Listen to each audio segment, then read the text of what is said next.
Hello everyone, welcome to my channel. Now I'm going to read Sudha Moti's Grandma's Bag of Stories. Story number 1, Doctor Doctor. The first day, the children asked, Ajji, how do you know so many stories? Ajji smiled and answered, My grandmother told me many stories. Some I read in books.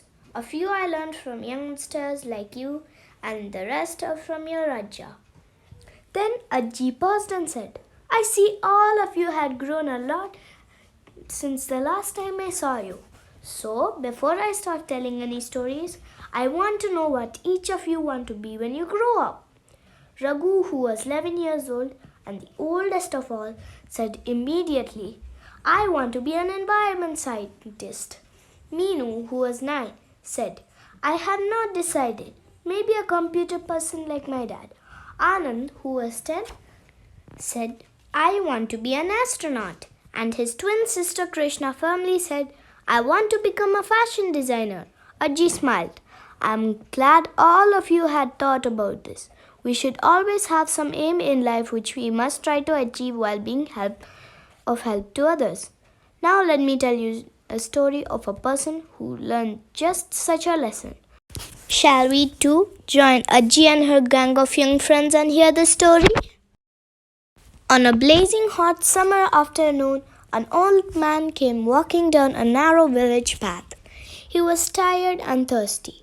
Right by the road, he spotted a tiny grocery store. It had a tin roof and mud walls. The shopkeeper sat inside, fanning himself and shooing away the flies that were buzzing around in the stifling heat. There was a little bench in front of the store where the villagers met when evening came and the land had cooled down.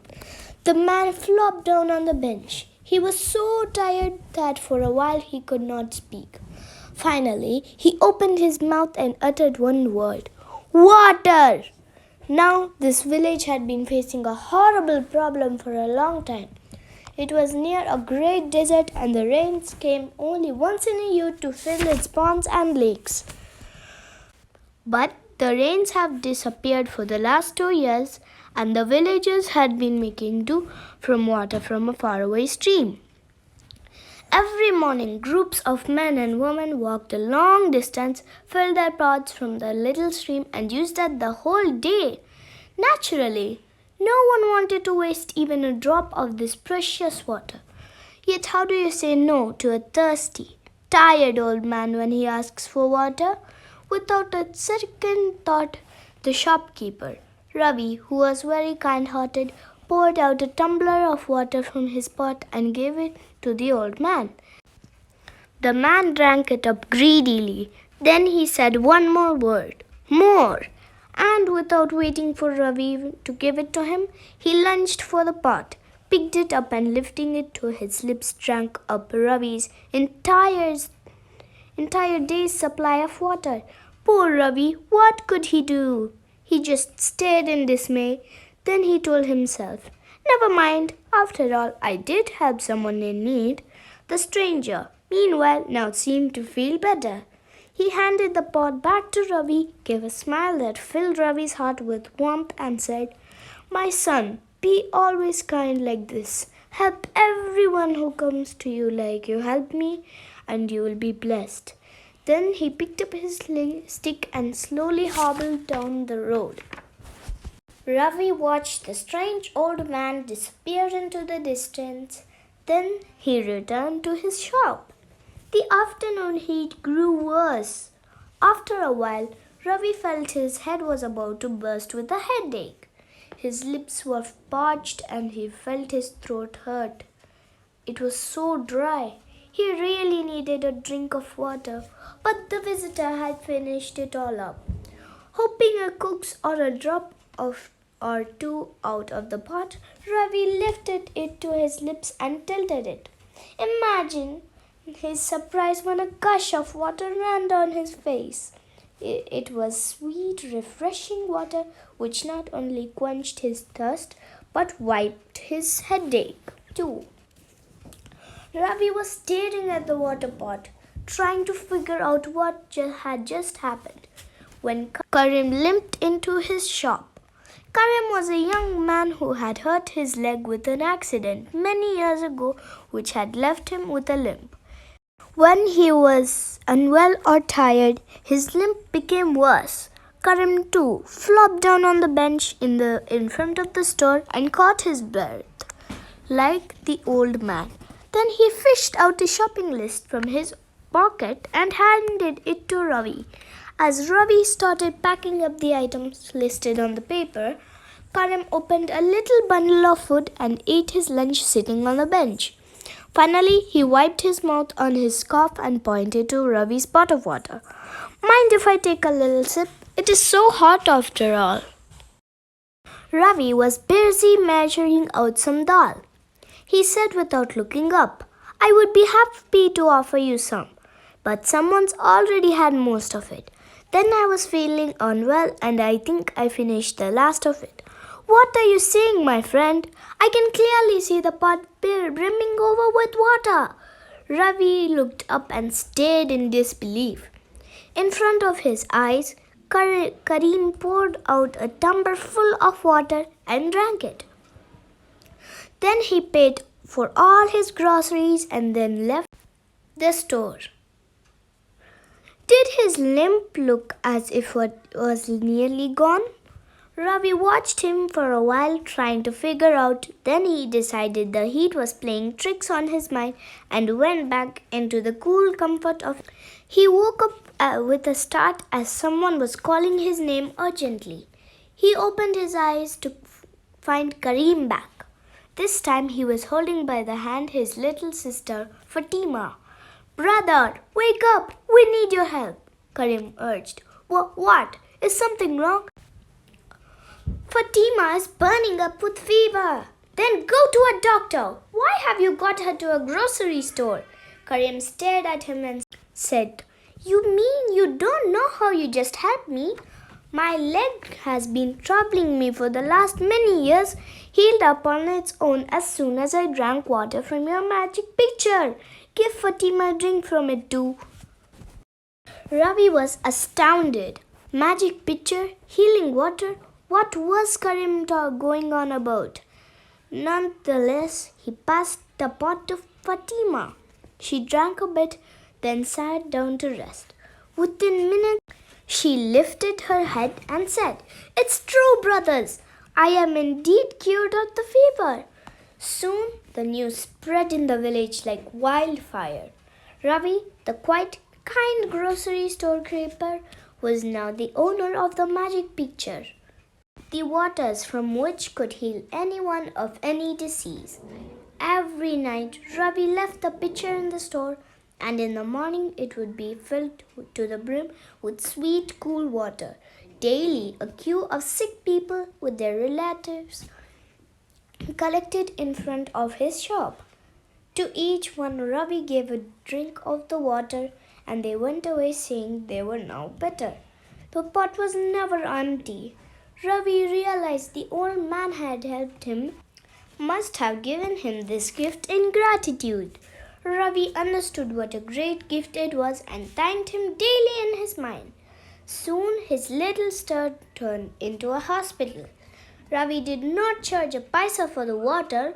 People would leave some money, some gifts for him, and others did not pay him anything, but he was still happy with that.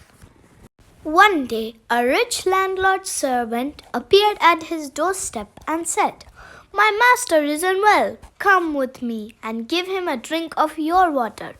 Ravi replied, See the crowd of people behind you, waiting for their turn. How can I leave without helping them and go to your master? Don't you think these sick people can stand in the sun for long? Tell your master to come to me instead, and I will give him the water here. The servant said, Ravi, what will you get by helping these poor people?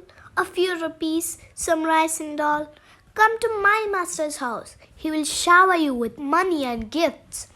Your worries about making ends meet will be over for at least a month. Ravi was tempted. It was true, but why not kill one rich man and get some help in buying his daily needs?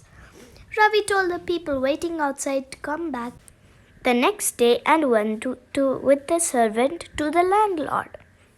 Slowly, in this way, Ravi changed. Where once he could not bear to see the pain and sadness of the sick and poor people, he now started each day hoping he would get one rich patient at least, who would pay him handsomely. Days passed thus. Season changed and it was summer once more. Ravi was in his old store, writing up his accounts, when the voice of an old man quavered in his ear. "Son, water!" Startled, he looked up. Was it the same old man who had given him the gift of the magic pitcher? But right behind the visitor was none other than the king's messenger. "Come quickly!" the messenger shouted. "The queen has been bitten by a mosquito." "Water!" the old man repeated. "The queen is unwell!" the messenger shouted again. Ravi looked from one to the other. One was a grubby old man who may or may not be the same person who gave him the pitcher. On the other side, a messenger from the king himself. He pictured the gold coins showering down on him once his healing water soothed the queen's mosquito bites. The choice was clear. He picked up his pitcher and said to the stranger, "Wait right here, uncle. I'll be back soon." The king's swift-footed horses took him to the palace. There he rushed to the queen, who was staring in dismay at the mosquito bites on her arm. He tilted the pitcher to pour some water into a tumbler, but nothing came. Again and again he tilted the pitcher. He turned it upside down and stared into its depths. It was as dry as a bone. "You cheat!" the king roared. "So this is how you have been fooling the people of my kingdom!